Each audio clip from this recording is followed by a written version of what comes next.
हाँ जी, good morning. तो आज स्टार्ट करने वाले हैं class 12 D and F block elements. तो आइए शुरू करते हैं। तो अब देख रहे थे, हम डिस्कस कर रहे थे डी ब्लॉक के बारे में। तो सबसे पहले हम किस बारे में पढ़ रहे थे? Transition elements. तो ट्रांजिशन एलिमेंट्स क्या होते हैं पढ़िए। Named in such a way because D block lies between S block and P block. देखिए एक बात जरूर समझिएगा कि ये जो कह रहे हैं ना, अगली लाइन में अपनी बात से पलट सकते हैं। ये पत्थर की लकीर मत मारना इनकी, क्योंकि ये बोल रहे कि ट्रांजिशन एलिमेंट एस और पी ब्लॉक के बीच में होते हैं। तो एस और पी ब्लॉक के बीच में आने वाले सभी एलिमेंट्स क्या ट्रांजिशन एलिमेंट्स होते हैं? नहीं, हाँ एक्सेप्शंस भी हैं। तो इसीलिए पत्थर की लकीर मत बनाना, ये अपनी बात से पलटेंगे। तो आपको हर एक चीज जहां जहां पलटेंगे वो आपको एक्सेप्शंस याद रखने हैं। आइए, तो उसके बाद as we move from left to right, properties also changes. Metal to non metal. अगर आप पीरियोडिक टेबल देखेंगे तो एस ब्लॉक से पी ब्लॉक, तो आप इधर देखते हैं कि मेटल्स हैं, और इस तरफ जाते जाते कौन से आ जाते हैं भाई साहब? Non metals. So there is a transition of properties. अब इनमें हमें कौन से पढ़ने हैं? D block elements. What is D block elements? Element in which last electron enters in n-1 D sub shell. याद करो, जब मैं क्रोमियम लिखता हूं शक्ति विकर मन की सीआर क्या लिखा जाता है? 3d5 4s1। अब आप देख रहे हो कि पहले मैं इसको फिल करने के बाद इसको फिल करता हूं। वैसे अगर लिखे तो इसको ऐसे लिखा जाता है, जैसे कुछ भी लिखना हो 4s2 3d5, लेकिन हमें लिखने के लिए इसे पहले लिख लेते हैं 3d5 4s2। तो ये कह रहा है जी n-1d। देखो ये 4 है, अगर 4 क्या है? n, तो ये क्या बनेगा मेरा? n-1 और d साथ में, तो n-1d सबसेल। और element which has incomplete d subshells in elementary state or in most common oxidation state, तो वो मेरा क्या कहलाएगा? Transition elements.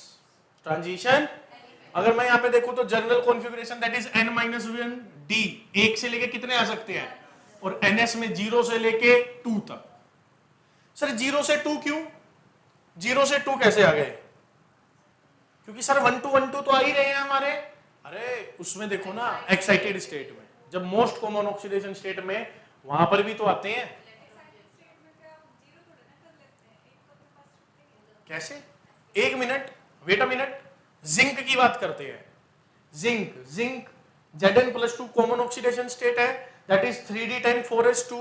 अगर मैं इसकी +2 में जाऊंगा तो क्या बचेगा? Only 3d10 4s0। तो आप देख रहे थे मेरे पास 3d सीरीज है, दैट इज शक्ति विकर्मन फैकोनिकुजन। शक्ति विकर्मन 4d सीरीज, यारी जरा मौत तक रुकावट राह में पड़े तो आग में कूचा। आगे ला हफ्ता वसूले रे, उसकी इधर पिटाई आलुओं से होगी। अगली लाइन, अच्छा राफ्ता दबाया सीगा तू भोली हंस मत, 10 रंग किन्ने सीगे तेरे। तो इन्होंने देखो बीच में हटा दिया भ्रम करते हुए। तो अब देखो, मुझे कुछ यहां पर इलेक्ट्रॉनिक कॉन्फ़िगरेशंस के बारे में बात करनी है जो कि एक्सेप्शनल है। जैसे आप एक तो जानते हो क्रोमियम 3d5 4s1, एक copper that is 3d10 4s1। अब यहां पे पैलिडियम, ये एक बीमारी है।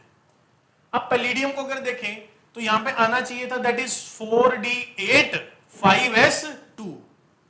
इसका अगर ओरिजिनली लिखोगे तो आना चाहिए था 4d8 5s। नहीं मानता, कहते जी मेरे को 2 इलेक्ट्रॉन दे दो, नहीं मान रहा। तो ये क्या बन जाता है मेरे पास? 4d10 5s0। ये पैलेडियम आपको देखना है, बाकी Ag तो वही 9 वाला चक्कर पड़ता है, लेकिन जो मेन चक्कर पड़ रहा है वो किसका पड़ रहा है? पैलेडियम का। ये 9 वाला चक्कर तो याद रहता है सर, 4d9 5s2 है तो ऑटोमेटिकली आप उसे 10 कर लोगे, लेकिन कई बार 8 वाले में फंस जाते हैं क्योंकि आदत नहीं होती ऊपर। यहाँ तो 3d8 4s2 है, तो हम यहाँ पे भी 4d8 5s2 लिख देते हैं, लेकिन पैलेडियम जो है वो कैसा शो करता है? 4d10 5s0। अब यहां आ गया ना ऑटोमेटिकली जीरो एलिमेंट्री स्टेट में भी। क्या बोलते? ठीक है, अब सुनो, यहां पे जो ये एल ए 57 से 72 ये लेंथेनोइड्स हैं। क्या है? इसके बीच वाले वो नीचे लिखे हुए हैं। आप देखोगे यहाँ 57 के बाद 72 नंबर आ जाता है। सर 58 कहां गया? नीचे शुरू होगा एफ ब्लॉक में। सर 89 से लेके 104 ये सारे के सारे क्या आएंगे? एक्टिनोइड्स। इनके बारे में पढ़ेंगे। अब यहां देखो पैलिडियम और इधर कौन है? प्लेटिनम। प्लेटिनम इसका आना चाहिए था 5d8 6s2। ये भाई साहब किस में हो जाता है? 5d9 6s1। सर 10 कंप्लीट कर लेता, नहीं करता, इसी में रहता है। एक्सेप्शंस हैं, क्योंकि इसको ये काम करने के लिए भाई 5d10 करने में बहुत ज्यादा रिपल्शन कर लेता है अपने बीच में, और इसका इफेक्टिव न्यूक्लियर चार्ज ये वो सब अगर हम सभी चीजों को मैनेज करते हैं तो रह जाता है। क्योंकि बहुत सारी चीजें होती हैं यार काम करने के लिए, हम एक चीज पे एक क्राइटेरिया फिक्स करके तो निकाल नहीं सकते हैं कभी भी। तो इसी वजह से आपको देखो बाकी सब याद हो जाएंगी, दो पैलेडियम और प्लेटिनम, इन दोनों के याद करने रखने पड़ेंगे और यही पेपर में आपसे पूछने वाले हैं, पैलेडियम और प्लेटिनम। आप पढ़िए, exceptional configuration of chromium and copper, ये तो अपने को पता ही था, नोट डाला हुआ है। Fully filled and half filled configuration are always stable, ये भी हम पढ़ते हैं। Note, transition element d block elements are always having incomplete d subshell in elementary state or in most common oxidation state, ये हम पढ़ चुके पहले ही। अब देखिए कॉपर, कॉपर 3d10 4s1, और अगर कॉपर +2 डालोगे तो कितने आ जाएंगे? d9। ऐसे Ag, अगर Ag एलिमेंट्री स्टेट में है तो ये ट्रांजिशन एलिमेंट काउंट ही नहीं होगा, लेकिन जब इसकी most common oxidation state that is Ag+2 में जाओगे तो कितने आ जाएंगे? 4d9, जो कि इनकम्प्लीट डी ऑर्बिटल बन गया। और इनकम्प्लीट डी ऑर्बिटल कहां आएगा मेरे? किसी की आएगा? ट्रांजिशन एलिमेंट्स में। अब देखिए इधर जिंक, कैडमियम एंड मरकरी, क्या बोला? are not regarded as transition metal. These have configuration of n-1 d10 4s2 orbitals are completely filled in the ground stage as when in their common oxidation state, that is Zn+2 में भी 3d10 ही रहता है, तो incomplete तो आया ही नहीं, तो इसकी इससे physical property chemical property show ही नहीं करता। तब बात करते हैं general properties of transition elements. पढ़िए, पहली क्या है? All transition metals are metallic property. Metallic properties, metallic properties जानते कि कंडक्टर होगा, metal is a good conductor, है ना, कंडक्ट हीट एंड इलेक्ट्रिसिटी, वो सब चीजें, मेलिएबल, डक्टाइल, एक्सेप्ट मरकरी। कैसा होता है मरकरी? लिक्विड, उसका मेल्टिंग पॉइंट बहुत कम होता है तो लिक्विड रहता है। अच्छा, दे शो वेरिएबल ऑक्सीडेशन स्टेट, मेरी सारी गेम इसी पे रहेगी, that is variable oxidation state. Third one is they have great tendency to form complexes. देखो क्या होता है, डी ऑर्बिटल के पास जितने ज्यादा अनपेयर्ड इलेक्ट्रॉन प्रेजेंट होंगे, डी ऑर्बिटल के पास जितने ज्यादा अनपेयर्ड इलेक्ट्रॉन प्रेजेंट होंगे, उतने ज्यादा वो क्या करना चाहेगा? बॉन्ड फॉर्मेशन करेगा, है ना। D orbitals are more exposed to periphery than S and, so more interaction with ligands, more interaction with, देखियो दो बॉन्ड होते हैं यहाँ पे, एक कोवेलेंट बॉन्ड, कोवेलेंट बॉन्ड में क्या होता है? एक इलेक्ट्रॉन इसका, एक इलेक्ट्रॉन इसका, आपस में क्या हो गए? शेयर। लिगेंड्स क्या होते हैं? लिगेंड्स क्या होते हैं? जैसे मेरा एक डी ब्लॉक खाली पड़ा हुआ है, डी ब्लॉक, अब इसके साथ बॉन्ड बनाना है तो वहां पे कौन होना चाहिए? इलेक्ट्रॉन। लिगेंड कहते हैं हमारे पास जी वहां 2 इलेक्ट्रॉन पड़े हैं, ज्यादा है तो यू कर, पहले ले मेरे से एक इलेक्ट्रॉन उधार ले, फिर अगला इलेक्ट्रॉन इसका, क्या बना लेंगे आपस में? बॉन्ड। मतलब इसमें ये दोनों इलेक्ट्रॉन किसके? लिगेंड के, मेटल के नहीं है, किसके? ये लिगेंड के, फिर भी बॉन्ड फॉर्मेशन हो गया। इस टाइप के बॉन्ड को बोलते हैं कोऑर्डिनेट बॉन्ड। क्या बोलते हैं? कोऑर्डिनेट। और आप इससे अगला जो चैप्टर पढ़ने वाले हैं वो है कोऑर्डिनेट केमिस्ट्री, और वहां पे यही कोऑर्डिनेट बॉन्ड होंगे और यही डी ब्लॉक होंगे, आपके डी ऑर्बिटल्स होंगे, यही लिगेंड्स होंगे जो अपने दोनों इलेक्ट्रॉन इनके डी ऑर्बिटल में दे के मारेंगे और बॉन्ड बनाएंगे। Done. Their compounds are generally coloured. Coloured क्या होता है? वो डी ट्रांजिशन। क्या लिखा? हाँ, ये लिखोगे आप डी ट्रांजिशन। सर ये होता क्या है? अभी नहीं, ये जब हम पढ़ेंगे कोऑर्डिनेट केमिस्ट्री, वहां पे सीएफटी पढ़ेंगे, that is crystal field theory. इसको एक्सप्लेन करने के लिए दी गई थी कि कलर्ड क्यों हो जाते हैं।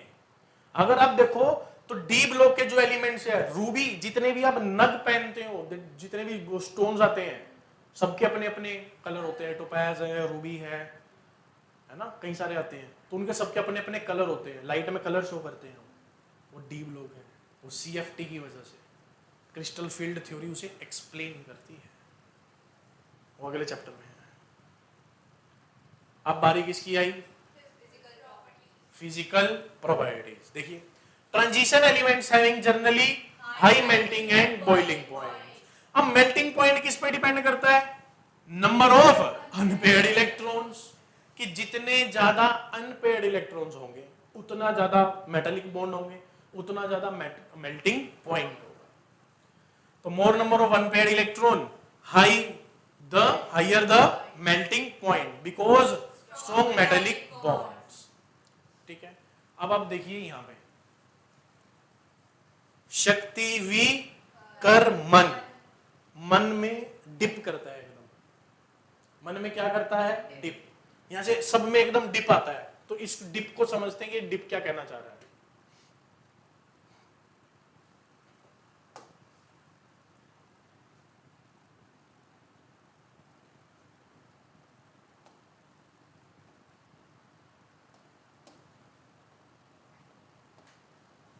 देखिए, शक्ति वी कर मन, अरे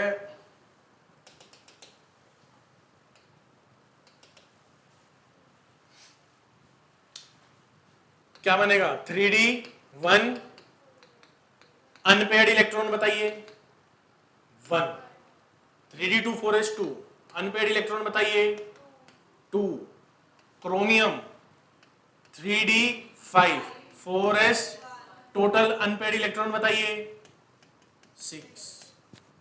टोटल कितने आएंगे? 6। कल आप पूछ रहे थे जी एस के भी काउंट करने हैं, आपने किसी ने पूछा था, आप पूछ रहे थे, इसमें काउंट होंगे। मैंने कहा था नहीं डी करके बताओ एक बारी आप कितने, लेकिन मेल्टिंग पॉइंट में तो एस वाला ऑर्बिटल भी पार्टिसिपेट करेगा। तो ये अब यहाँ पे अनपेयर्ड इलेक्ट्रॉन कितने हो गए? 6। इसमें आएंगे तो क्या बनेंगे? 3d5 4s2 और अनपेयर्ड इलेक्ट्रॉन कितने होंगे? 5। तो सबसे ज्यादा किस में आए? क्रोमियम में। तो सबसे ज्यादा स्ट्रॉन्ग बॉन्ड किसका बना? क्रोमियम का। सबसे ज्यादा किस में आए? क्रोमियम में। अब इसीलिए जब वो क्रोमियम तक जाता है तो मेल्टिंग पॉइंट हाई करता है, उसके बाद एमएन में एकदम डिप करता है। क्या करता है? डिप, एकदम डिप जाएगा ग्राफ। क्यों? क्योंकि सर जो मैंगनीज है ना, इसकी रिएक्टिविटी बहुत ज्यादा कम हो जाती है, ये रिएक्ट ही नहीं करता। क्यों? ये फुली फिल्ड, ये कह रहा मैं रिएक्ट ही नहीं करता, स्टेबल कॉन्फ़िगरेशन में, इसीलिए दूसरा एमएन से भी नहीं जुड़ता, बहुत साधु आदमी है। डन? समझ में आया? तो इसीलिए अब अगर आप वहां देख रहे थे, जब हम नोट्स पे पढ़ रहे थे, तो यहां देखो शक्ति वी कर मन एकदम गिर गया, फिर फेंको निको जन जो आगे चलता है। इसलिए यारी जरा निभाना मौत तक, लाफ्ता वसूले रे। तो आपको याद रखना है कि टॉप पॉइंट पे कौन कौन है। देखो कौन कौन है? Tungsten, molybdenum, chromium. कौन कौन? क्रोमियम। अब सुनो, सबसे ज्यादा मेल्टिंग पॉइंट कौन सी सीरीज का? 3d 4d 5d। तो 5d का क्यों?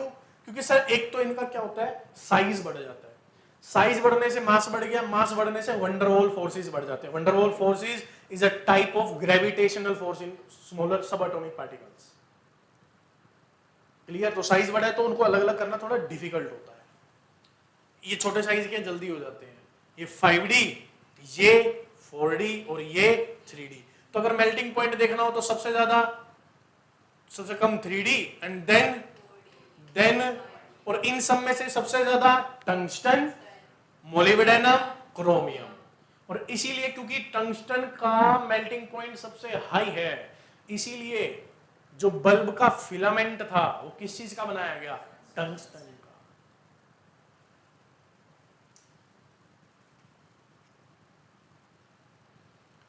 किसने डिस्कवरी करी थी बल्ब की?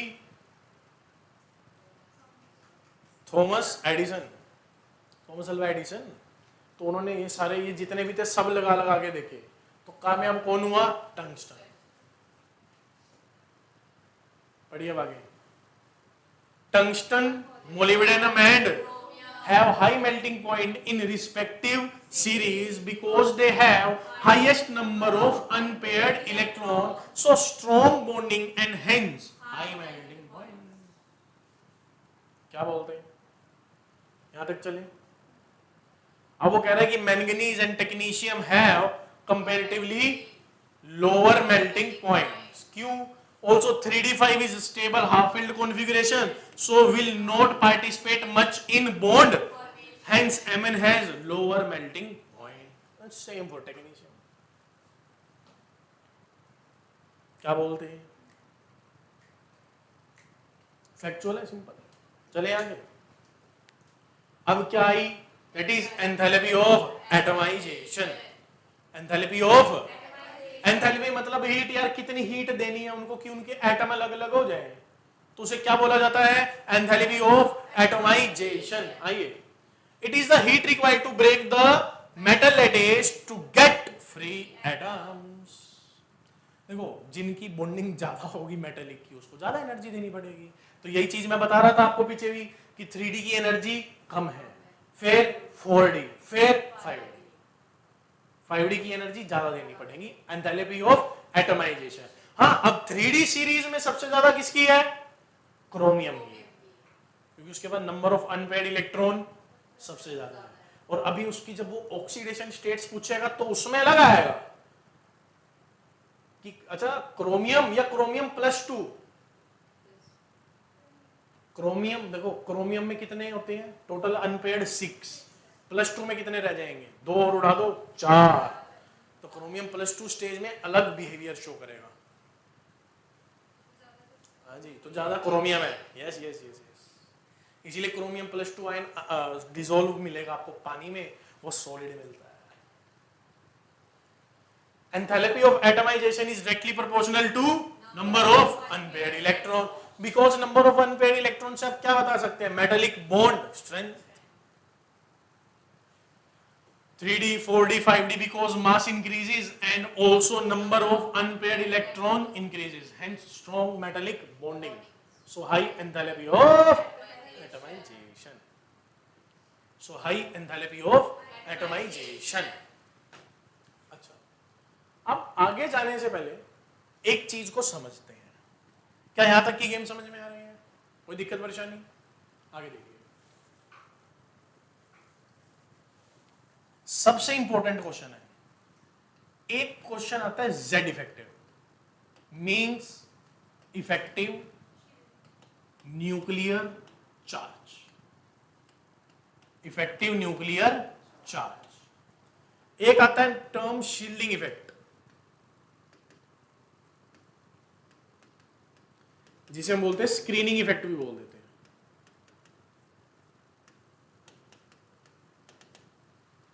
डन।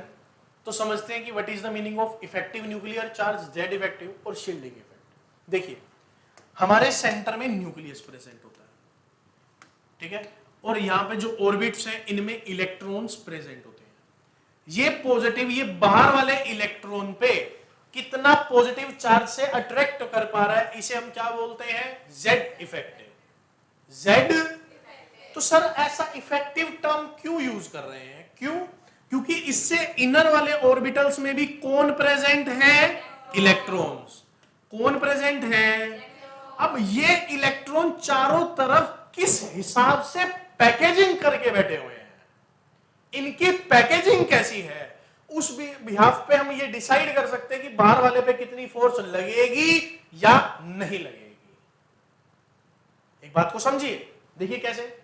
फॉर एग्जाम्पल, ये हमारे पास एक स्टूडेंट था भाई साहब, है ना जी, के, और इसकी गर्लफ्रेंड थी जी। अब मैं चाहता हूं कि ये के है और ये जी है, आपस में अट्रैक्ट कर रहे हैं, लेकिन के को जी दिखे ही ना, दिखे ही ना, ऐसे चारों तरफ खड़े हो जाओ। तो आप ऑप्शन बताना कैसे खड़े होना चाहोगे? चारों तरफ किसी ना किसी को खड़े करोगे, या फिर ये के ये जी सिर्फ ऐसे खड़े करोगे? चारों तरफ। सर इसमें और इसमें का, ये जो के है और ये जो जी है, इन दोनों के बीच का जो प्यार है वो कम नहीं है, वो पॉजिटिव नेगेटिव उतना ही है, लेकिन इनकी वजह से अब ये दिख नहीं रही। अब क्योंकि गर्लफ्रेंड दिख नहीं रही तो इतना प्यार जागेगा नहीं, क्योंकि गर्लफ्रेंड से प्यार जागता है कब? जब सामने हो, वो ऊपर से ब्यूटी पार्लर होके आई हो, फिर तो और प्यारे लग रहे हो भाई साहब, है ना। ऊपर से मेकअप भी ज्यादा, वो कंसीलर टोनर जितने हैं सब लगा रखे हो। अब इसमें क्या हुआ? इसमें देखो, इसमें शील्डिंग हो गई अच्छे से, शील्डिंग परफेक्ट हुई। शील्डिंग अच्छे होने से जेड इफेक्टिव कम हो गया, जेड इफेक्टिव अच्छा कम होने से इस पे फोर्स कम हो जाएगा और इसका साइज बढ़ जाएगा, इसका साइज।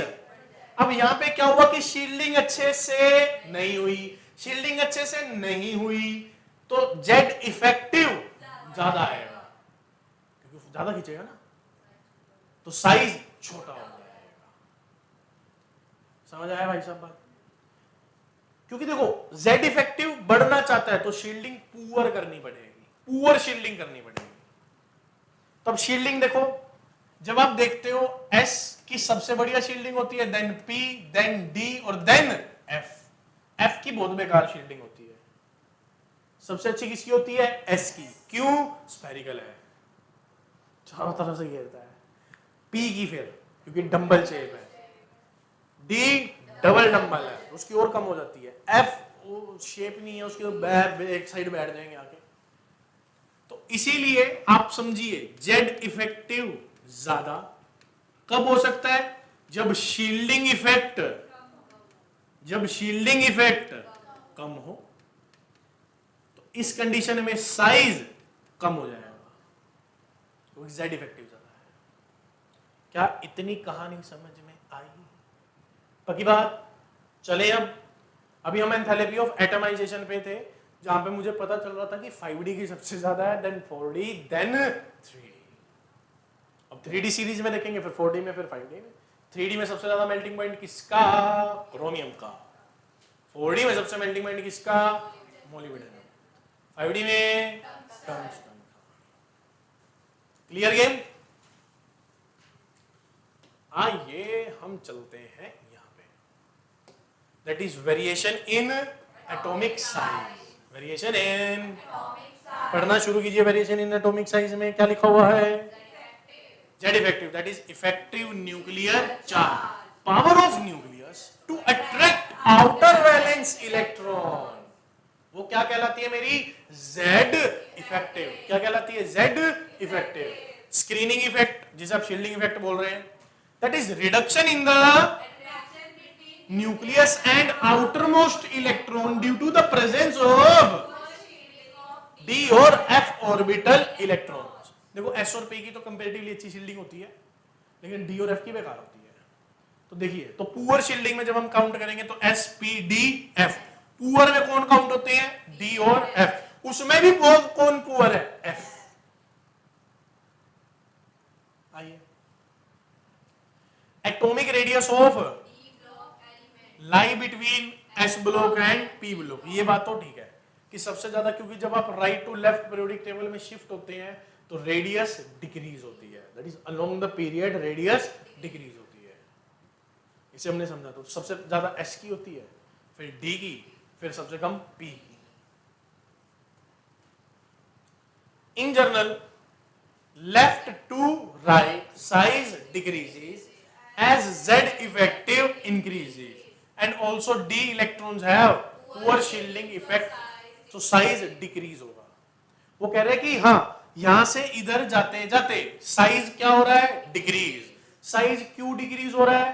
क्योंकि एक तो न्यूक्लियर चार्ज बढ़ रहा है, हाँ सर डी भी तो बढ़ रहे हैं, लेकिन डी सेम सेल में आ रहे हैं और उसकी शील्डिंग इफेक्ट बहुत ही कम है, तो बोर वाले को और जोर से खींच लेगा अंदर, तो साइज क्या होता रहता है, डिक्रीज। अब पढ़िए, size because Z effective increases but decrease is small as Z effective is increasing by each time. मतलब हाँ यार ये 21 ये 22, अगर आप नंबर ऑफ प्रोटॉन्स देखें, and also last electron is entering D orbital which has poor screening effect. Screening effect बहुत ही ज्यादा इनका क्या रहेगा, पुअर स्क्रीनिंग इफेक्ट। पुअर कैसा है, पुअर।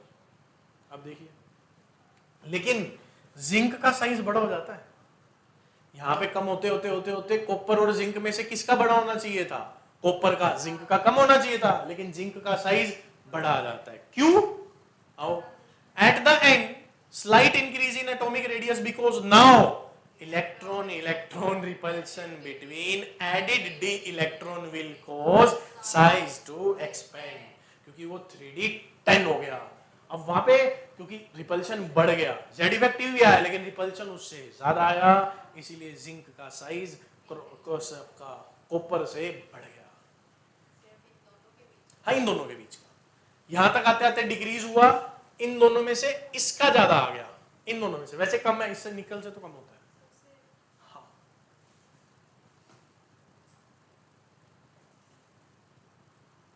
यार इसको ऐसे समझ सकते हो, जैसे ये 100, 90, 80, 70, 60, 50, 40, 30, आना था ये 20, लेकिन आया कितना 10, ये 20 आया, जिंक बढ़ेगा, इनसे तो कम है जिंक का। डन, पक्का। चले आगे, आसान चैप्टर है, जल्दी हो जाएगा। Down the group, down the group, हाँ क्योंकि डाउन द ग्रुप जा रहे हैं तो न्यू शेल ऐड होंगे, तो सबसे कम रेडियस किसका, 3D, फिर बढ़ा 4D, फिर बढ़ा 6D। तो जब डाउन द ग्रुप जा रहे हो तो साइज क्या होगा, इंक्रीज। देखिए 3D से ज्यादा किसका, 4D का, लेकिन 4D और 5D के जो साइज है वो क्या आ जाते हैं, सेम। क्या आ जाते हैं सर, 4D और 5D में तो एक नई शेल ऐड हो गई थी, तो साइज सेम क्यों आया, सेम इसलिए आया क्योंकि जब आप 5D में जाते हैं तो 4f वाले इलेक्ट्रॉन फिल होते हैं पहले, और अगर आप 4f में इलेक्ट्रॉन डालेंगे और f की जो शील्डिंग इफेक्ट होती है वो होती है पुअर, उसके वजह से जो नए इलेक्ट्रॉन ऐड हुआ जेड इफेक्टिव आया, उसने साइज क्या कर दिया, डिक्रीज। तो इन दोनों के साइज लगभग सेम आ जाते हैं। आना आपको सब सेम आ गए, अरे इसका 10 था तो इसका 20 आना चाहिए था, लेकिन Z इफेक्टिव बढ़ने की वजह से, पुअर शील्डिंग इफेक्ट होने की वजह से ये भी 10 पे चला गया, तो इसलिए इन दोनों के साइज हो गए सेम। सर ये 3D 4D में क्यों नहीं हुआ, क्योंकि 3D 4D में नहीं, क्योंकि जब आप 4D 5D की बात करते हो तभी कौन सा ऑर्बिटल आता है, 4f, इसकी शील्डिंग इफेक्ट पुअर हो जाती है। इसी चीज को हम बोलते हैं लेंथेनॉइड कॉन्ट्रैक्शन। पेपर का क्वेश्चन कंफर्म है, इसमें क्वेश्चन आएगा ही आएगा पक्का कि व्हाट इज लेंथेनॉइड कॉन्ट्रैक्शन, तो वहां पर आप जेड इफेक्टिव, स्क्रीनिंग इफेक्ट वगैरह लिखेंगे 4f का, किसका, 4f का, पढ़ते हैं। On going from size increases as number of shell increases, तो ठीक है, but on going from 4D to size remains almost same. This is because of, it is because of कौन सा ऑर्बिटल, 4f ऑर्बिटल, कौन सा 4f orbital, which are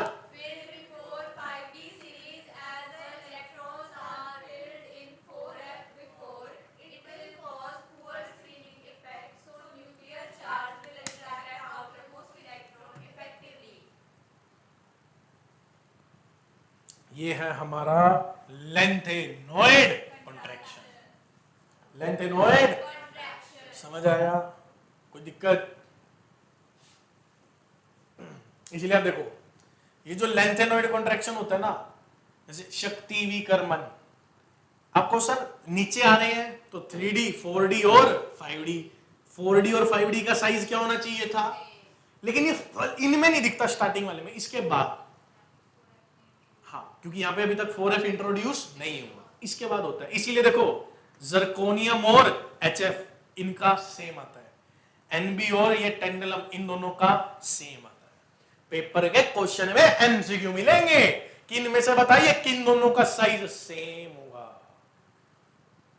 तो आप 4D और 5D सीरीज का सेम करेंगे, वो भी फर्स्ट को छोड़ के।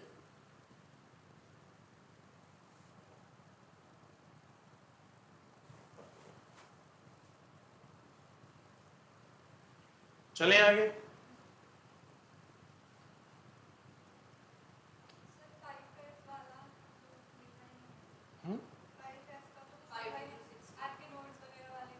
वो आएंगे, वो F ब्लॉक में चलेंगे ना सारे। अभी ये क्योंकि हम लेंथेनॉइड पढ़ रहे हैं, अभी तो 6D की बात ही नहीं कर रहे ना अभी तो आगे चलेंगे।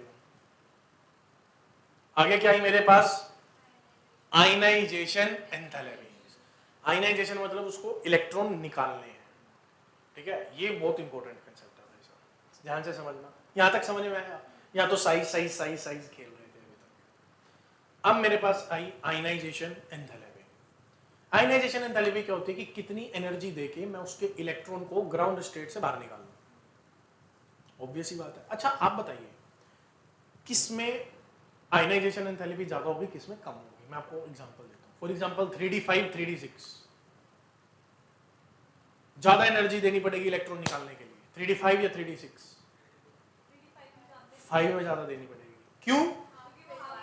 स्टेबल है। 3D6 में तो वो एक बच गया, वो कहेगा निकल यार मैं स्टेबल हो जाऊंगा, तो एनर्जी कम देनी पड़ेगी, है कि नहीं? अच्छा 3D1 3D2 किसमें ज्यादा देनी पड़ेगी? 2 में, क्योंकि 1 में तो अगर एक निकलेगा तो यही देखना है। अगर आपको ये चीज समझ में आ गई है, आयनाइजेशन एंथैल्पी आपके हाथ में, आ जाओ पढ़िए। Generally ionisation energy increases left to due to increase in effective nuclear charge. बकवास कर रहा है, इसकी सुनने की जरूरत नहीं, हम अपना इलेक्ट्रॉनिक कॉन्फ़िगरेशन से करेंगे, क्योंकि लिख तो देते हैं, बच्चा इसको सच मान लेता है, आगे गलत कर कहेगा हाँ जी ऐसे इंक्रीज होगी, कभी डिक्रीज हो जाती है, क्योंकि वो नंबर ऑफ अनपेयर्ड इलेक्ट्रॉन और डी ऑर्बिटल की कॉन्फ़िगरेशन पे डिपेंड है। देयर आर मेनी इररेगुलरिटीज, लो आ गया ना, in ionization energy trend because there are some reorganization energy and exchange energy accompanying ionization energy। मतलब ये दोनों इनको इस रीऑर्गेनाइजेशन का फैक्टर और एक्सचेंज का फैक्टर जो है वो काम करता है आयनाइजेशन एनर्जी में। होते क्या है पढ़ लो। Reorganization energy, energy required to from 4s to 3d, 4 ये कितनी है, बस ये थ्योरेटिकल है, हम जब अपना काम करेंगे तो इसको नहीं consider. Exchange energy, exchange energy का मतलब क्या है, energy released when electron with the swap position in degenerate orbital. अच्छा सुनो यार, रीऑर्गेनाइजेशन एनर्जी क्या है, सिंपल सा सुनो। इमेजिनेशन करो कि एक बेड पे 4-5 बंदे सोए पड़े आराम से, ठीक है ना, अब आपने क्या किया, उनको उठाना शुरू किया, मतलब लगा लो वो अभी 3-4 बजे सोए और वो अपने 5 बजे अलार्म बजाने शुरू किए। अब वो डिस्टर्ब होंगे, कोई उठेगा, कोई चारों उठ के बैठ जाएंगे, नहीं बैठेंगे ना, क्या होगा, मान लो वो छोटे बच्चे हैं तो कोई एक उठेगा, उठ के इधर गिर जाएगा, एक आधा उठ के इधर हो जाएगा, रीऑर्गेनाइज होने शुरू होंगे वो, है ना। आप भी यही करते हो, कई बार बेड से एक तरफ से उठे, नींद आ रही हो तो दूसरी तरफ जाके पैर सो गए, रीऑर्गेनाइज होते हो आप।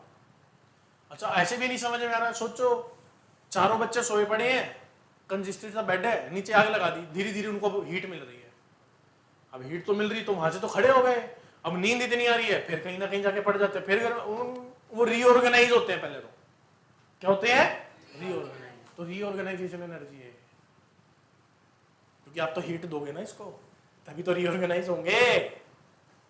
वो कहता है कि जो आयनाइजेशन एनर्जी में आप एनर्जी देते हो ना, तो वो सबसे पहले किस में जाती है, रीऑर्गेनाइजेशन। मतलब वो 4s 3d में से डायरेक्ट 4s से बाहर नहीं निकलेगा, पहले इसमें कूदेगा और फिर बाहर निकलेगा।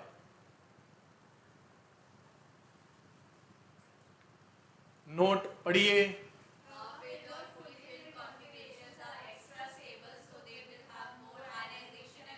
हाँ क्लियर है। अच्छा वो कह रहा है mainly ionisation energy third, second और फर्स्ट, सबसे ज्यादा कौन सी होती है? थर्ड वाले। ऐसा क्यों होता है? देखिए आपको याद होगा, जब आप फजान रूल याद करो क्लास 11th में, जब आप एक इलेक्ट्रॉन रिमूव करते हैं तो साइज हो जाता है छोटा, जेड इफेक्टिव बढ़ जाता है, एक और निकाल लोगे और छोटा, जेड इफेक्टिव और बढ़ जाएगा, क्योंकि जितना ज्यादा जेड इफेक्टिव बढ़ता जाएगा उतनी आयनाइजेशन एनर्जी ज्यादा जाएगी, क्योंकि जेड इफेक्टिव बढ़ गया। अब इलेक्ट्रॉन को रिमूव कर पाना इतना इजी नहीं होगा, because it is difficult to withdraw second or third electron because effective charge, that is Z effective, now will be outermost electron. कह रहा है why zinc is high ionization energy first. Ionisation energy first का मतलब होता है कि एक electron निकालना है, पहला। आयनाइजेशन एनर्जी टू का मतलब होता है दूसरा। आइए देखते हैं, हम अपना करते हैं एक बार। सुनो, मैं बात कर रहा हूं जिंक की, तो जिंक में सबसे पहले जब आप आयनाइजेशन एनर्जी निकालेंगे तो इसका इलेक्ट्रॉनिक कॉन्फ़िगरेशन और वो कहते हैं ऑर्बिटल्स बना लेंगे। तो जिंक क्या होता है? 3d10 4s2। अब समझो, मुझे चाहिए आयनाइजेशन एनर्जी फर्स्ट, तो फर्स्ट निकालूंगा तो क्या बनेगा? 3d10 4s1। आयनाइजेशन एनर्जी 2 करूंगा तो क्या बनेगा? 3d10 4s0। तो वो कह रहा है कि फर्स्ट वाली ज्यादा होगी कि सेकंड वाली? फर्स्ट वाली, क्योंकि फर्स्ट वाली में तो ये अनस्टेबल हो गया, लेकिन सेकंड वाली में तो ये, इसीलिए वो कम में छोड़ देगा, देर निकाल।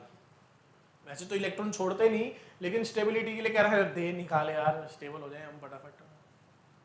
ये वही काम है भाई साहब, सब्जी वाले सुबह आएंगे ना, टमाटर 100 रुपए किलो भाई साहब, 1 रुपया 90 नहीं देंगे, रात को 20 दे के जाएगा, बच्चे ले ले यार छुट्टी का। ये वही करते हैं, क्योंकि रात को उनको यूं है ना, खाली करो यार, रेडी खाली करनी है मेरे को रेडी खाली करनी है। वो स्टेबल कब होते हैं? जब रेडी या तो खाली हो तो चैन होगा उनको, या तो पूरी भरी हो, या बेच के आऊंगा। तो ये भी वैसे ही है रेडी वाले। अच्छा कॉपर +1 कॉपर +2, बताना आयनाइजेशन एनर्जी 1 ज्यादा होगी या आयनाइजेशन एनर्जी 2? निकालने के बाद नोटबुक में जल्दी कीजिए।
आइए कॉपर क्या बनता? Copper 3d4s1।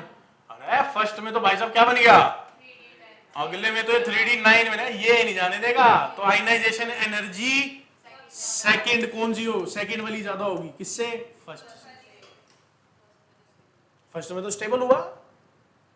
और ये जितने भी बच्चे भाई साहब सिर्फ पेन ऐसे रख के देख रहे हैं, उनको नहीं आएगा, करना पड़ेगा।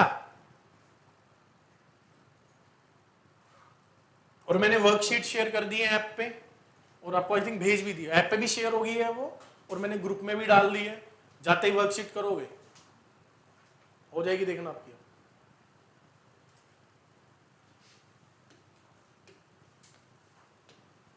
आइए, तो ये देखो, अभी आयनाइजेशन एनर्जीज है, ये आप करेंगे अब कॉन्फ़िगरेशन लिख लिख के। क्योंकि ये मेरे करवाने का फायदा नहीं है, ऐसे टाइम वेस्ट है यहाँ पे। आप जब तक नहीं करोगे तब तक नहीं। आयनाइजेशन एनर्जी क्वेश्चंस आप लगाओ, नहीं आ रहा तो बात करिए। आप सुनिए यहाँ पे, तो आयनाइजेशन एनर्जी लगभग 3D और 4D की सेम रहती है, लेकिन 5D की ज्यादा रहती है। क्यों? Generally down the group ionisation energy should decrease as size, but in 5D the ionization energy increase due to lengthenoid contraction. Z effective increase हो जाएगा, 4f इलेक्ट्रॉन की पुअर शील्डिंग होती है, तो Z effective increase हो जाता है। Hence there will be strong attraction between the ionization and energy. It is due to poor shielding 4f electron. There will be strong attraction between nucleus and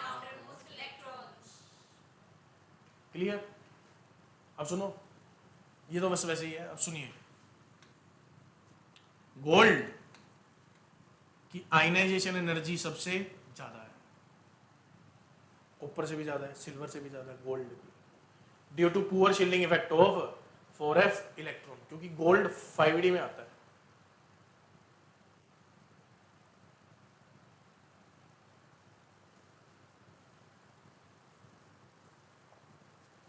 सुनो, ionisation energy S block then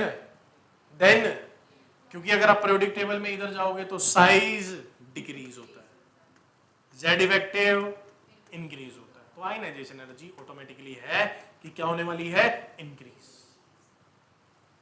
अब जिन्होंने class 11th में periodic table नहीं पढ़ा है तो कर्मों के फल मिलेंगे, भगवान कृष्ण ने कहा, मैंने नहीं।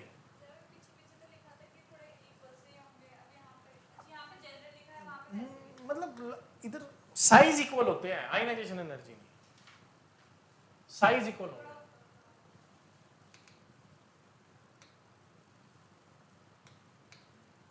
चला गया, साइज जो है वो इक्वल आते हैं। आयनाइजेशन एनर्जी कई चीजों पे डिपेंड करती है, जैसे सर किस पे डिपेंड करती है, ओ उससे पहले वाह जी वाह, जो हमारा सबसे फेवरेट था जी अभी तक जिसके पीछे हम भाग रहे थे, वो है क्या, ऑक्सीडेशन स्टेट। पढ़िए, why transition element shows variable oxidation state, क्यों है ऐसा, पढ़िए, they show because there was very less energy gap between n-1d and ns orbital. मतलब देखिए सिंपल सा समझते हैं, वो कह रहे हैं कि मान लो कि एक हमारा स्टूडेंट है, कोई भी स्टूडेंट का नाम पप्पू, तो पप्पू दादी घर ज्यादा मिलेगा या नानी घर? मैं कह रही दादी नानी घर तो बहुत आता जाता रहता है, ये कभी दादी घर कभी नानी घर, कभी दादी घर कभी नानी घर। ऐसा क्यों है? क्योंकि दोनों के घर पास पास है, तभी हो सकता है। घर दूर दूर हो तो ऐसा नहीं हो सकता कि कभी इधर तो कभी इधर, वहां तो फिर साल में एक बार जाना होगा जी, समझे?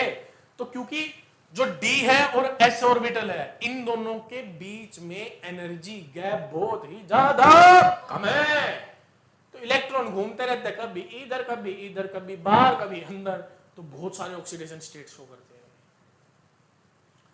Also n-1d orbitals are mainly incomplete, as a result इनके खुद के इलेक्ट्रॉन भी इधर उधर, d वाला कभी dxy से डिवाइजर में चला गया, उधर चला गया, इधर चला गया, तो बहुत सारी चीजें हो सकती है। तो hence they show variable oxidation state. आओ जी, शक्ति विकर मैंने फेंको निकू जन, देखो टाइटेनियम +2 शो करता है, +3 शो करता है, प्लस मोस्ट, ये जो मैंने सर्कल कर रखे हैं ये कॉमन ऑक्सीडेशन स्टेट्स हैं इनकी। क्रोमियम +6 तक जाता है, Mn +7 तक, Fe +6 तक, कोबाल्ट, जिंक +2। अब एक बात याद रखना, इन सब में से एक ऐसा है जो एक ही ऑक्सीडेशन स्टेट रखता है, वो कौन? स्कैंडियम। स्कैंडियम में +3 रहेगी, बाकी सब में कुछ भी आ सकती है। सर जिंक, अरे जिंक +1 भी आ जाता है, लेकिन स्कैंडियम पक्का क्या होगा? +3। तो ये अगर लिखा हो कि all transition element shows variable oxidation state, no, false है sir. Why? Due to scandium, scandium का चक्कर है।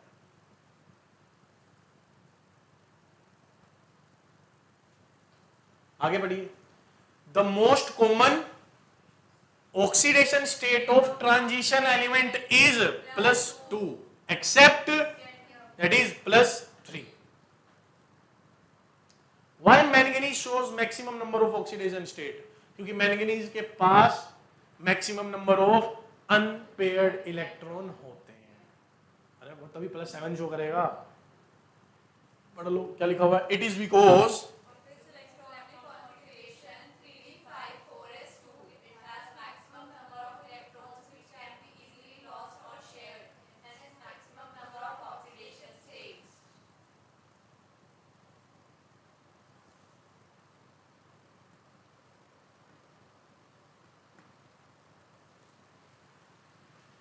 hence maximum number of oxidation states। अब देखिए यहां पे most stable oxidation state for each element is as follows.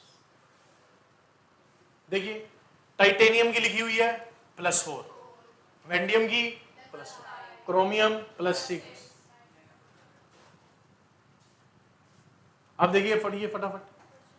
हाँ तो एक क्वेश्चन कर लेते हैं। तो आप आयनाइजेशन एनर्जी बताइए मुझे। Fe से Fe+1, Fe+2 और Fe, इनकी आयनाइजेशन एनर्जी 1, 2, 3, किसकी सबसे ज्यादा किसकी सबसे कम? चलो भाई।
हाँ जी आइए, तो देखते हैं। सबसे पहले हम Fe ले लेते हैं। तो अरे ढिंक जिगा, चल भाई ऊपर। देखिए Fe की कॉन्फ़िगरेशन लिखेंगे तो क्या आएगी, 3d6 4s2, 3d6 4s2। अब Fe+1 करोगे तो क्या बनेगा, 3d6 4s1, 3d6 4s0, यहाँ पे 3d6 5। भाई साहब देखो, तो सबसे ज्यादा आयनाइजेशन एनर्जी किसकी, यहां से यहां आने की। यहां तो कम लगेगी, ये तो कहेगा 6 से 5 में चले जाओ, बढ़िया है। यार एक बात सुनो, ये इलेक्ट्रॉनिक कॉन्फ़िगरेशन सही लिखे हुए हैं कि नहीं लिखे हुए हैं, इन पे बात करो। अब सुनो, आयनाइजेशन एनर्जी ये क्या, ये 4s2 से 4s1 में इजीली जाने देगा, नहीं, क्योंकि स्टेबल था। तो देखो पहले मैं लिखता हूं, नो नहीं जाने देगा। तो क्या ये 1 से 0 में जाने देगा, यस बिल्कुल। तो इसकी कम होगी, क्या ये 0 से यहां जाने देगा, हाँ यस। तो पहले तो नो नो यस ऐसे लिख लो। तो सबसे ज्यादा आयनाइजेशन एनर्जी किसकी होगी, 1 की, कंफर्म है, क्योंकि वो जाने नहीं दे रहा ना, आप जबरदस्ती लेके जा रहे हो ना, आप बाहर से हीट दे रहे हो ना। वो कह रहे हैं मैं जाने नहीं दूंगा, आपने कहा हम लेके जाएंगे। तो आप एनर्जी दे रहे हो, तो आप कितनी एनर्जी दोगे। अगर वो कह रहे थे, कोई सिंपल सी बात है, मैंने कहा चलो, वो कह रहा चलो, कोई गुस्से वाली बात नहीं होगी। मैं कह रहा चलो, वो कह रहा नहीं जाऊंगा, अब एनर्जी देनी पड़ेगी। तो सबसे ज्यादा आयनाइजेशन एनर्जी कौन सी आएगी, फर्स्ट, उसके बाद आएगी सेकंड, उसके बाद आएगी थर्ड, क्योंकि थर्ड कम होगी, जल्दी चल D5। तो फोर्थ बहुत ज्यादा हो जाएगी। एक बात और सुनो, अगर आप इसको आगे ले, वैसे तो जाएगा नहीं, अगर आगे ले जाना चाहोगे तो क्या बनेगा, 3D। ये तो बहुत ज्यादा कहेगा भाई साहब ना, सबसे ज्यादा इसी की आएगी।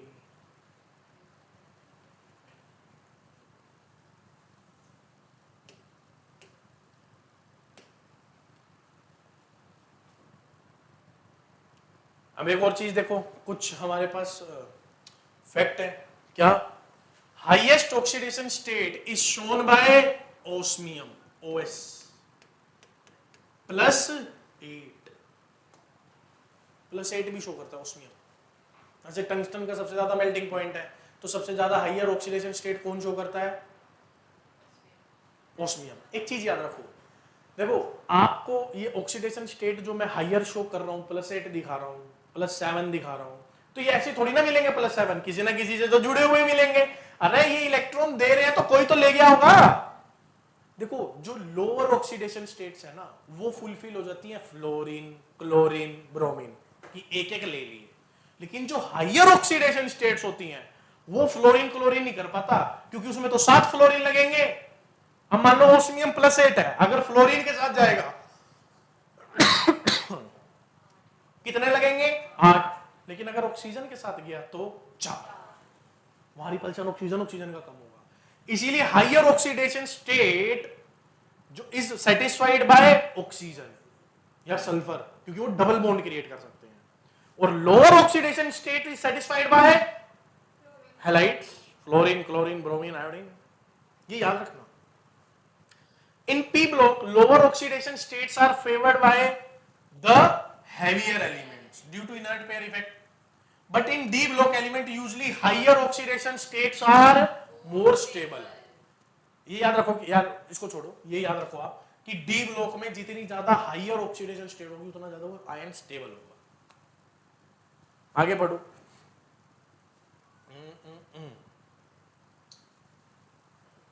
जैसे कि Y K2Cr2O7, that is potassium dichromate. Potassium dichromate is a strong oxidizing agent, but MoO3 and WO3 are not. क्या ऐसा क्यों है, देखो अब यहाँ पे K2Cr2O7 की ऑक्सीडेशन स्टेट आप स्ट्रक्चर से निकालोगे, ऐसे नहीं आएगी आपकी। +6 आती है, मोलिब्डेनम +6 और टंगस्टन की भी +6। For heavier metals, higher oxidation state is more, so they are not good oxidizing agent. देखो क्या है, मोलिब्डेनम +6 में है, ये गुड ऑक्सीडाइजिंग एजेंट कब बनेगा, जब ये किस में जाए, +8 में, +9 में। ऐसा नहीं, उल्टा होगा। सुनो, नहीं वो बात नहीं है, कहानी सुनो यार। क्या मोलिब्डेनम कौन से स्टेट में है? +6। ऑक्सीडाइजिंग एजेंट कौन होते हैं? जो दूसरे को ऑक्सीडाइज कर दे और खुद, तो अगर ये खुद रिड्यूस होगा तो ये +6 से चला जाएगा +4 में, तो इसकी ऑक्सीडेशन स्टेट हो गई कम। लेकिन ये किस में स्टेबल रहते हैं? हाइयर ऑक्सीडेशन स्टेट में, इसीलिए ये वीक ऑक्सीडाइजिंग एजेंट है। लेकिन क्रोमियम तो लाइट है, शक्ति विकर्मन फैकोनिकुजन, ये लाइट एलिमेंट्स हैं कंपैरेटिवली टू टंगस्टन, और ये स्मॉल वाले में रहना चाहते हैं, तो ये +6 है। ये कहते हैं कि मेरे को तो छोटे में ले चलो, +2 +1 इनमें ले चलो कहीं ना कहीं, तो ये क्या करेगा? दूसरे को ऑक्सीडाइज, खुद हो जाएगा रिड्यूस और कम चला जाएगा। इसीलिए K2Cr2O7 जो है ये मेरे लिए गुड ऑक्सीडाइजिंग एजेंट है। तो इसकी एक्सप्लेनेशन अगर आप देखना चाहें तो ये। Any doubt? चले आगे। देखिए, but Cr+6 can reduce to Cr+3, hence good oxidising agent. अब एक चीज पढ़ते हैं हम, कॉपर +2 और कॉपर +1 की लड़ाई।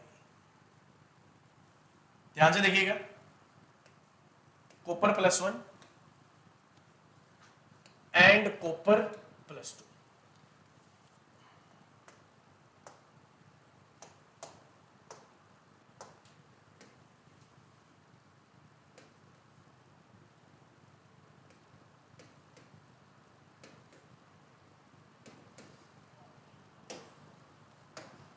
फाइव स्टार क्वेश्चन, ठीक है। अब सुनिए, कॉपर, कॉपर का एटॉमिक नंबर 29, कॉपर का एटॉमिक नंबर 29। अगर आप इसका कॉन्फ़िगरेशन लिखेंगे तो क्या आएगा? 3d10 4s1। अब आप बात करिए कॉपर +1 की, कॉपर +1, तो कॉपर +1 करेंगे तो क्या बन जाएगा? 3d10। यहां भी कॉपर किस में आएगा? 3d10 4s1। कॉपर +1 आया मेरा क्या? 3d10। कॉपर +2 आया मेरे पास 3d9। कौन ज्यादा स्टेबल है, कॉपर +1 या कॉपर +2? Copper +1, correct. तो हमारे पास बात आती है कि कॉपर +1 इज मच मोर,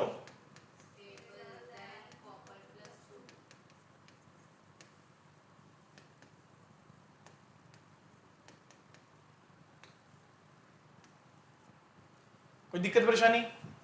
अब एक बात बताइए,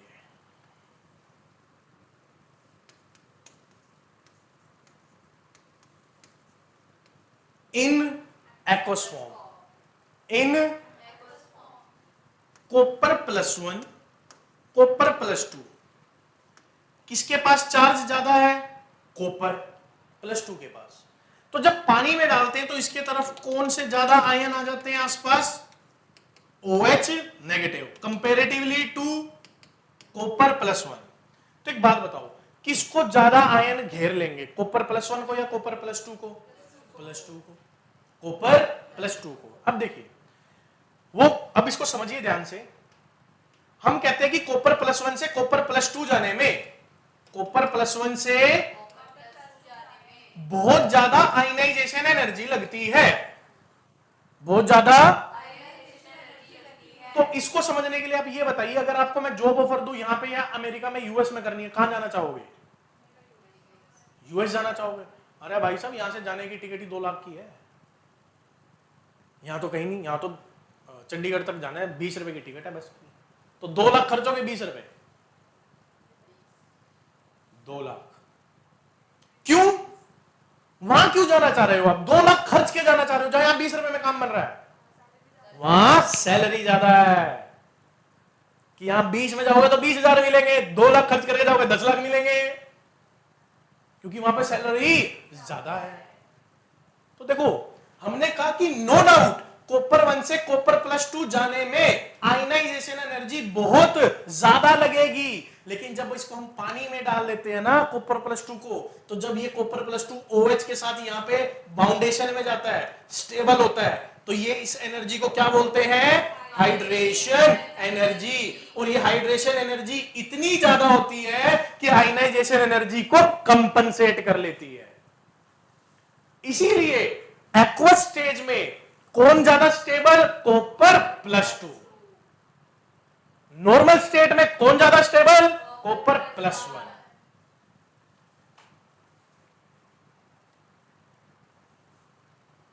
सिंपल सी गेम है। क्योंकि यहां पर हाइड्रेशन एनर्जी का रोल नहीं है ना यार। हाइड्रेशन एनर्जी कब आएगी? जब किसमें डाल दोगे? वाटर में। तो कॉपर +2 ज्यादा स्टेबल होता है। In water copper +2 is much more stable than copper +1।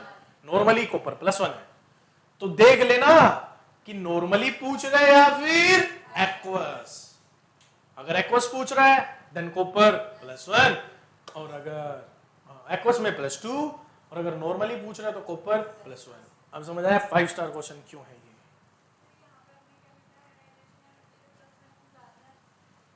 किसकी? नहीं, +1 से +2 जाने में ज्यादा है। ये है यार आयनाइजेशन एनर्जी। तो फर्स्ट वाली तो ये है ना, तो वो 4s1 से D10 का निकल, D10 होने दे, ये तो कम आएगी।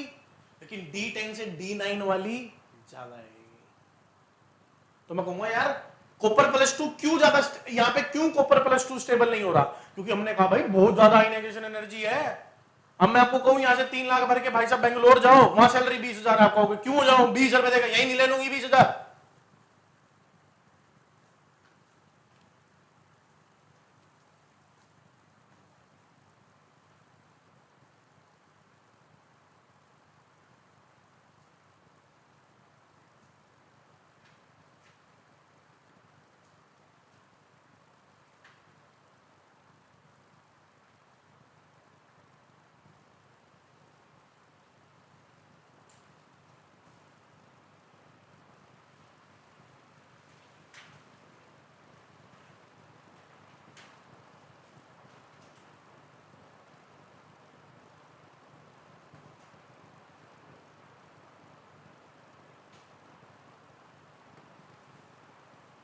चले आगे। क्या यहाँ पे आपको कॉपर +1 और कॉपर +2 की गेम क्लियर हो गई? चले आगे। तो ये पढ़ लीजिएगा यार, Y copper +2 is more stable than copper +1 in aqueous stage. अब आया क्या? Standard electrode potential. एक बात समझिएगा, पोटेंशियल अकेला नहीं आ सकता, वो चार्ज इनटू पोटेंशियल होता है, और charge into potential work done होता है। वर्क डन की एनर्जी होती है जूल, मतलब यूनिट होती है जूल, वही एनर्जी है। तो यहां पर भी हम वोल्टेज को एनर्जी के रिस्पेक्ट में लिखते हैं। बस ये क्या है मेरे पास? Standard reduction potential. अब देखिए वो कह रहे हैं जी स्टैंडर्ड रिडक्शन पोटेंशियल आप कैसे करोगे? तो ये ΔH टोटल है। कैसे? कि इसके सॉलिड से इसका आयन बनाया जाए किस फॉर्म में? एक्वस। वो कह रहा है इतनी एनर्जी लगती है ना, इतना ही आपका वो आ जाता है, क्या? Reduction potential. सेम आते हैं, ध्यान से समझना। क्योंकि देखो रिडक्शन पोटेंशियल किसका ज्यादा किसका कम, वो इलेक्ट्रॉनिक कॉन्फ़िगरेशन से पता किया जा सकता है। यार सीधा सा समझो, मैंगनीज D5 में अपना Mn पूरा पूरा, तो क्या वो रिड्यूस होना चाहेगा या ऑक्सीडाइज होना चाहेगा? नहीं होते। तो वहां से चेक करूंगा मैं, आयनाइजेशन एनर्जी जैसे चेक कर रहे थे। लेकिन कईयों का आंसर यहां से बनता है, फिर जब वहां कंफ्यूजन तो यहां का लिख दो पकड़ के। एक इक्वेशन बताता हूं कैसे, देखो। वो कह रहे हैं जी सॉलिड से किस में जाना है? एक्वस आयन में। एक्वस आयन में जाना है उसमें, ठीक है। तो या तो अब सीधा तो जा नहीं पाओगे, तो अब इसके लिए क्या प्रोसेस है? पहले देखो, मेटल सॉलिड, तो सबसे पहले सब्लिमाइज करके क्या बना लिया उसका? कौन सी स्टेज? Gaseous stage. क्योंकि आयनाइजेशन एनर्जी जब आप निकालते हो तो गैसीय स्टेट की निकलती है, सॉलिड से डायरेक्ट इलेक्ट्रॉन नहीं निकलते, पहले उसको किस में चेंज करना पड़ता है? गैस में। अब इलेक्ट्रॉन निकलेंगे क्योंकि गैस में बहुत ज्यादा एनर्जी हो जाती है ना उसकी। तो सबसे पहले क्या आएगा? सॉलिड से क्या किया? Gas, sublimation. फिर क्या किया? उसको आयनाइज, जैसे अब M से M+2 में गया तो आयनाइजेशन एनर्जी 1, आयनाइजेशन एनर्जी 2, तो Mg+2 बन गया। अब उसको पानी में डाल के एक्वस किया तो क्या बन गया? Hydration energy. और आप जानते हैं यहां पे सब्लिमेशन में एनर्जी क्या होगी? एब्जॉर्ब, तो ये पॉजिटिव, यहां भी होगी एनर्जी, लेकिन हाइड्रेशन में एनर्जी होती है रिलीज। और ये डेल्टा एच जो ये हाइड्रेशन का आएगा, ये कैसा आएगा हमेशा नेगेटिव। तो बस अगर आपको मैं कहूं डेल्टा एच टोटल करनी है तो delta H sublimation plus delta H ionisation energy minus delta hydration का, वही देखनी है ना। अब देख इधर, तो पहले डेल्टा एच देखो, डेल्टा एच क्या हुआ, delta H sublimation plus delta ionisation energy और माइनस का डेल्टा हाइड्रेशन, क्योंकि ये नेगेटिव होती है।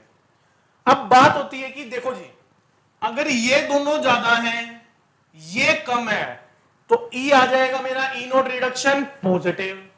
अगर हाइड्रेशन ज्यादा है और ये दोनों क्या आएगा, रिडक्शन पोटेंशियल नेगेटिव। इसीलिए रिडक्शन पोटेंशियल पॉजिटिव भी होते हैं और नेगेटिव भी होते हैं।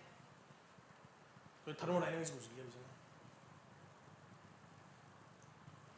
अगर आपसे कोई पूछे और कोई आंसर नहीं मिल रहा आपको कि रिडक्शन पोटेंशियल क्यों पॉजिटिव और क्यों नेगेटिव है, भाई सर ये इक्वेशन फेल दो कि सर ये वाली सब्लिमेशन एनर्जी ज्यादा है जैसे और हाइड्रेशन कम है, इसलिए ओवरऑल ये डेल ई नोट जो है वो पॉजिटिव आ गया, नेगेटिव आ गया। क्या बोलते, चले आगे।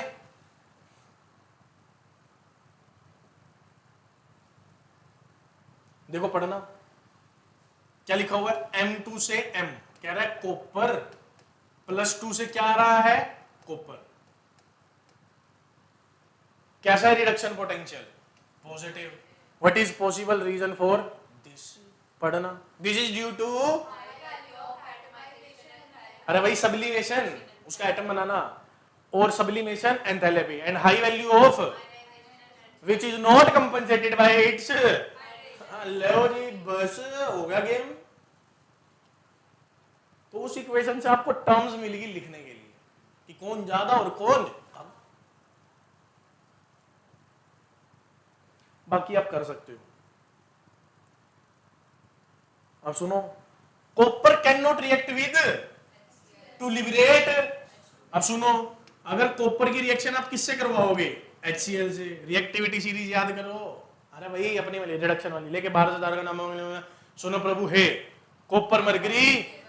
अब बताओ क्या कॉपर हाइड्रोजन को लात मार सकता है, नहीं, क्योंकि इसका रिडक्शन पोटेंशियल पॉजिटिव है, हाइड्रोजन का 0 है, उससे कम है, तो लात नहीं मार सकता। तो ये CuCl2 नहीं बनेगा और हाइड्रोजन गैस लिबरेट नहीं होगी। ये तो 10th का क्वेश्चन है।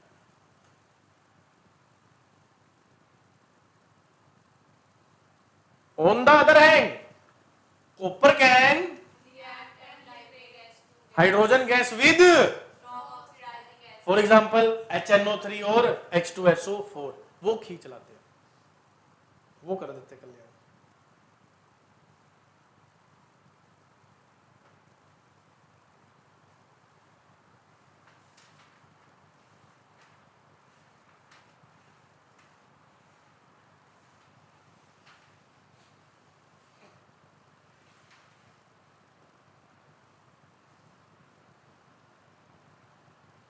नो जी, transient stability of higher oxidation state पढ़ो। Higher oxidation state are stabilized by why, पढ़ो। Fluorine can stabilize higher oxidation state due to high, पढ़ो आओगे। Oxygen stabilize the more than fluorine due to,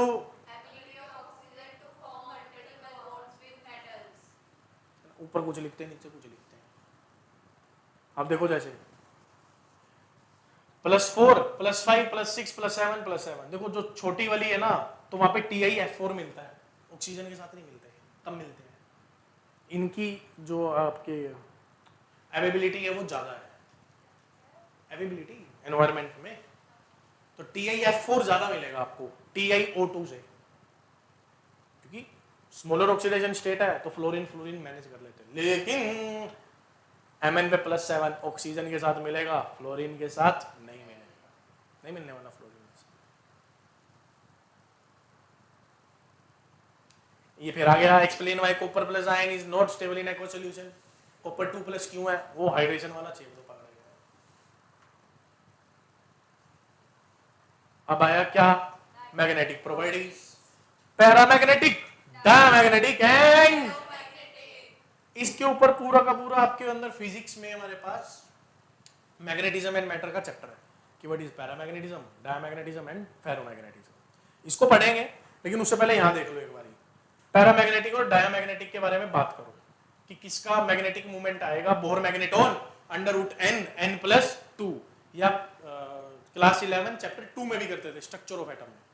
what is where n is number of unpaired electron, unpaired electron डालो, यहां डालो, क्योंकि अगर electron pair हो गए, आप देखिए इलेक्ट्रॉन पेयर होने से मैग्नेटिक फील्ड गायब क्यों हो जाती है, कोई बता सकता है?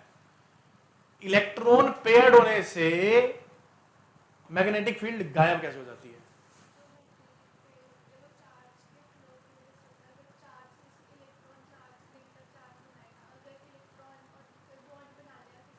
ऐसा कुछ नहीं है, इलेक्ट्रॉन अगर अपने आप में ही बॉन्डिंग है, ये अनपेयर्ड इलेक्ट्रॉन किसी के साथ बॉन्ड बना के नहीं होते। जैसे मैंने कहा जिंक +2 3d10 है, तो इसमें सारे पेयर्ड है, कोई मैग्नेटिक फील्ड ही नहीं शो करता है। क्यों नहीं शो करेगा मैग्नेटिक फील्ड कोई भी? सुनिए, क्योंकि आपने देखा होगा हमारे पास क्वांटम नंबर्स थे 4 टाइप के, कौन कौन से? प्रिंसिपल, मैग्नेटिक और स्पिन। स्पिन क्वांटम नंबर +1/2 होता है या -1/2 होता है। इलेक्ट्रॉन स्पिन क्लॉकवाइज होगा या फिर, अगर क्लॉकवाइज होगा तो इधर, एंटी क्लॉकवाइज होगा इसी का इधर, तो दोनों की मैग्नेटिक फील्ड क्या हो जाती है? Opposite and equal, cancel out हो जाती है। लेकिन अनपेयर्ड होगा तो एक तरफ होगी, तो वो पैरामैग्नेटिक, और डायमैग्नेटिक में वो कैंसल आउट कर गया, खत्म, तो मैग्नेटिक मूवमेंट 0 हो जाती है। इसीलिए नंबर ऑफ अनपेयर्ड इलेक्ट्रॉन होने चाहिए। क्या होने चाहिए? Number of electrons.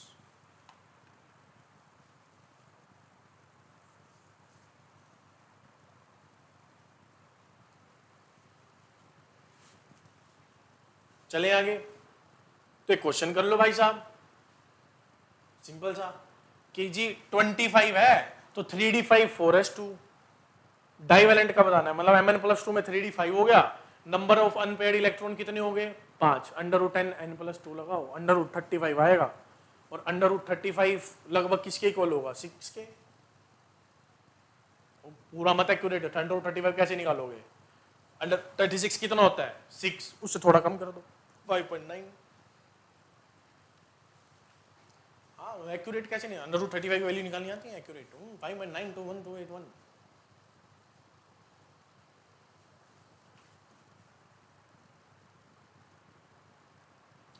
ये वही आ गया, फॉर्मेशन ऑफ कलर्ड आयंस, कि कलर क्यों दिखते हैं। मैंने आपको बताया था कि डी, इनके आपस में जो एनर्जी है और एस के साथ बहुत एनर्जी गैप कम है, तो ये एनर्जी थोड़ी सी एब्जॉर्ब करके कहां चले जाते हैं? अगले में वापस आते हैं, क्योंकि एब्जॉर्ब करेंगे तो आगे गए, ग्राउंड स्टेट से एक्साइटेड हो गए, और जब वापस आएंगे तो ये जो वेवलेंथ एमिट करते हैं ना, वो आती है हमारी विजिबल रीजन में, दैट इज बाल्मर में, लाइमन, बाल्मर, पास्चन, ब्रैकेट, पीफ्रंट, तो वो हमारी आती है विजिबल में, इसलिए ये कलर्ड बहुत अच्छे अच्छे प्रोड्यूस करते हैं। तो इसीलिए हमारे जो जेमस्टोन्स होते हैं ना, वो कलर्ड बहुत अच्छे प्रोड्यूस करते हैं, चमकीला भाई साहब, पूरे चमक वाले। जी होती है, हमफ्री होती है, हमफ्री, HUMPHRY, हमफ्री। आओ, some energy, same energy of light correspond to wavelength of light which generally lies in visible region। अब ये DD ट्रांजिशन क्या है? ये T2G, EG, T2G बड़े काम क्या है भाई साहब। अगला जो चैप्टर है कोऑर्डिनेट कंपाउंड, उसमें CFT में ये T2G पढ़ेंगे। ये T2G काम के हैं हमारे। अब वो पता है, ये जो 5 ऑर्बिटल है ना, ये भी स्प्लिट हो जाते हैं, 3 एक तरफ, 2 एक तरफ, क्योंकि जो दूसरा लीगेंड आता है ना, क्योंकि ये ऑर्बिटल्स हैं, ऑर्बिटल मतलब इनमें इलेक्ट्रॉन की प्रोबेबिलिटी है, इलेक्ट्रॉन क्लाउड है। अब जो दूसरा लीगेंड आ रहा है, उसके पास भी इलेक्ट्रॉन है, ये भी इलेक्ट्रॉन है, इलेक्ट्रॉन इलेक्ट्रॉन आपस में आएंगे तो एनर्जी हाई कर लेते हैं, तो स्प्लिटिंग हो जाती है, अपने आप को साइड कर लेंगे। कहते जी ये कुछ कलरलेस है, Zn+2, क्यों? अनपेयर्ड इलेक्ट्रॉन ही नहीं बचे, D10 हो गया। जिंक +2 स्टेज में कैसे हो जाता है? कलरलेस, क्योंकि D10 ना फुली फिल्ड है। अब इलेक्ट्रॉन इधर उधर तो हो नहीं सकते, खत्म कहानी। कह रहे जी स्कैंडियम +3, स्कैंडियम की तो +3 शो करती है, D0 है ही नहीं, तो इलेक्ट्रॉन एक्साइट कहां से करोगे? हाँ, टाइटेनियम +3 D1 होगा, कलर्ड होगा। अब आते देखो इधर, कह रहा है कि ये बहुत इंपॉर्टेंट क्वेश्चन है, क्या कि MnO4 और K2Cr2 phone have D0 configuration of metal. वो कह रहा है कि जब D0 होगा, जैसे स्कैंडियम +3 में है, तो कैसा होना चाहिए? कलरलेस। वो कहता है भाई KMnO4 और K2Cr2 और D0 configuration of metal still they are, कह रहा ये कहा हो गया? कह रहा ये भी बता दो कि इनके पास तो D ऑर्बिटल में इलेक्ट्रॉन 0 थे, तो कलर कहां से आ गया? ये पता क्या करते हैं, जिनके साथ बॉन्ड बनाते हैं ना, गुंडे आदमी भाई साहब हायर ऑक्सीडेशन स्टेट में रहते हैं, जिनके साथ बॉन्ड बनाते हैं ना, उनके इलेक्ट्रॉन खींच लेते हैं, उनका डी ट्रांजिशन करवाते हैं, कलर दिखाते हैं। है ना? अब पढ़ो, they show colour due to,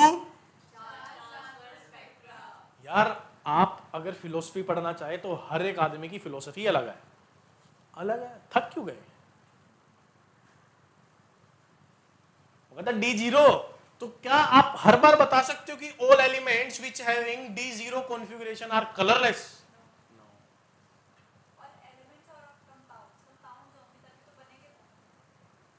तो ये अकेले तो अगर आप बात करो, हाँ वो तो गए, नहीं, चलो कंपाउंड लिख लो। तो इन्होंने लिखा हुआ charge transfer spectra. Charge transfer मतलब यार वो CFT में इलेक्ट्रॉन ट्रांसफर हुए, वो इलेक्ट्रॉन बाहर से ले लिए, उसने कहा लो खेल लो, उसको वापस देकर जा।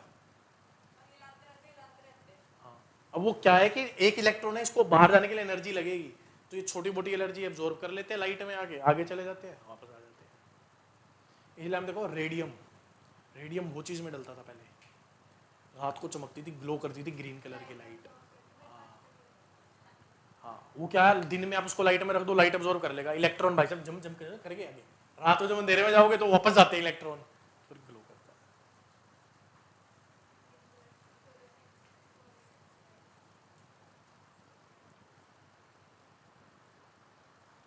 ये आगे जी फॉर्मेशन ऑफ, ये कॉम्प्लेक्स वही कोऑर्डिनेशन कंपाउंड, कोऑर्डिनेशन कंपाउंड वही बनाते हैं जिनके डी ऑर्बिटल खाली होते हैं, तो ये डी ऑर्बिटल पढ़ना। अगला क्या है जी मेरे पास, कैटालिटिक प्रॉपर्टी, कि ये कैटालिटिक प्रॉपर्टी क्यों शो करते हैं?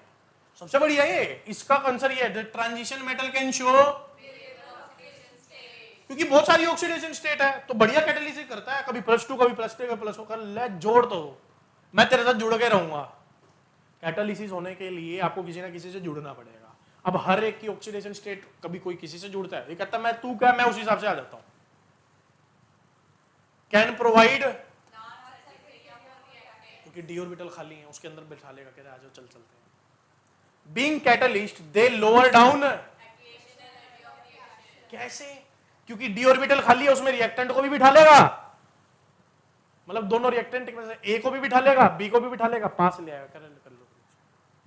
अरे स्पेस प्रोवाइड करा दिया कि आओ करो। एक्टिवेशन एनर्जी को डाउन करते हैं, ये समझ में आया? ये तो एंजाइम वाले हमने उसमें केमिकल काइनेटिक्स में देखा था। अब आपको उस एक्टिवेशन एनर्जी को डाउन करने के लिए क्या करना होगा, क्योंकि रिपल्शन है उन दोनों के बीच का, पकड़ के पास लाने पड़ेंगे। अब इसके डी ऑर्बिटल खाली हैं, तो कुछ ऑर्बिटल में ए को बिठा लेगा, ए के साथ बॉन्ड बनाएगा, कुछ में तो पास पास आगे ना, कर लो रिएक्शन। जैसे वही कैटलिज्म कहाँ करता है, iron for synthesis of ammonia, vanadium Sv2SO5 contact process H2SO4 बनाने के, ये +1 में थे सारे।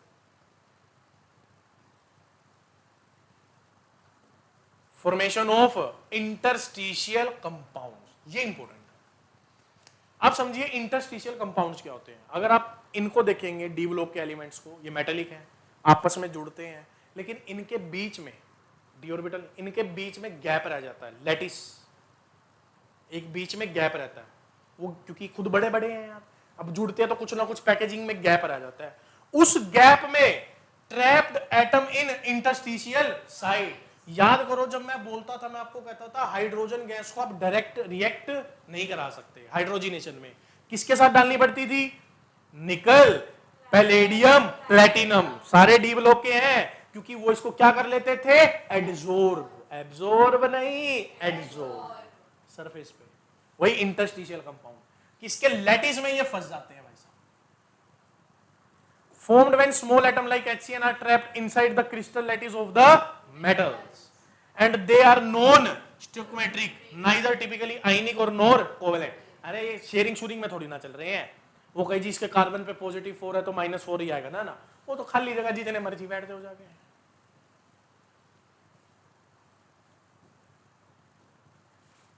They have higher than those of, क्योंकि जब वो जुड़ जाते हैं ना इसमें हाइड्रोजन वगैरह, तो वो दूसरे हाइड्रोजन के साथ हाइड्रोजन बॉन्डिंग वगैरह शो कर लेते हैं, तो बॉन्ड्स और बन जाते हैं।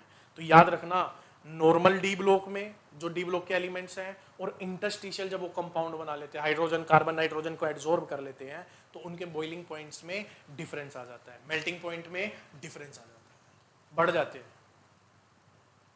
दे आर वेरी, इतना बना देते हैं कि some borides approach diamonds like hardness, ये वहां तक पहुंच जाएंगे भाई साहब, डायमंड लाइक हार्डनेस ले आते हैं अपने अंदर। हार्डनेस ज्यादा होगी तो ऑब्वियस है कि मेल्टिंग पॉइंट भी ज्यादा होगा, बहुत ज्यादा।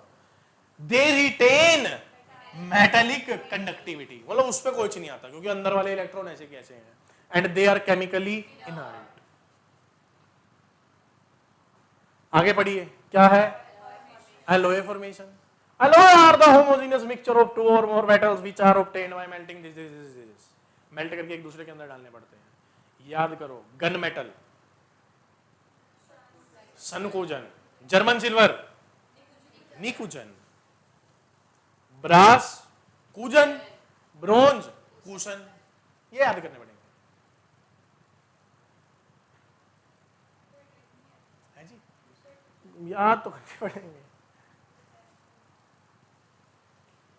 सुनो याद करने का तरीका, कूजन ने बैंड बजाया था, कूजन ने, तो क्या बने थे बाद में फिर, कुशन, क्यों, क्योंकि ब्रास बैंड, जो बैंड वाले होते हैं ना, जो उनके वो भोंपू बल लगे तो वो ब्रास के बने होते हैं, तो बैंड बजाया तो ब्रोंज के घर पे बर्तन आए, शादी हो गई, तो दहेज में बर्तन मिले थे ब्रोंज के, किसके, कुशन के, तो कूजन ने बैंड बजाया, कूजन ने, तो कुशन के घर बर्तन आए, किस चीज के, ब्रोंज के।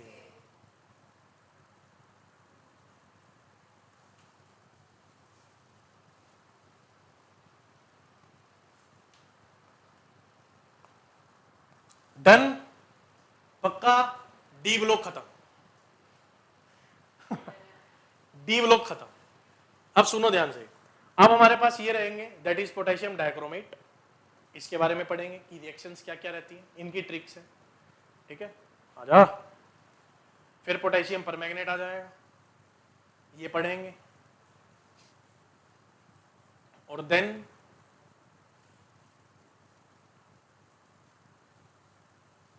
एफ ब्लॉक शुरू हो जाएगा। एफ ब्लॉक के 4-5 पेज हैं, खत्म करते हैं इसको, ठीक है। तो अब बाकी देखेंगे हम नेक्स्ट वीडियो में, तो इतना आप रिवाइज कर लीजिए। ओके बाय, टाटा, सी यू।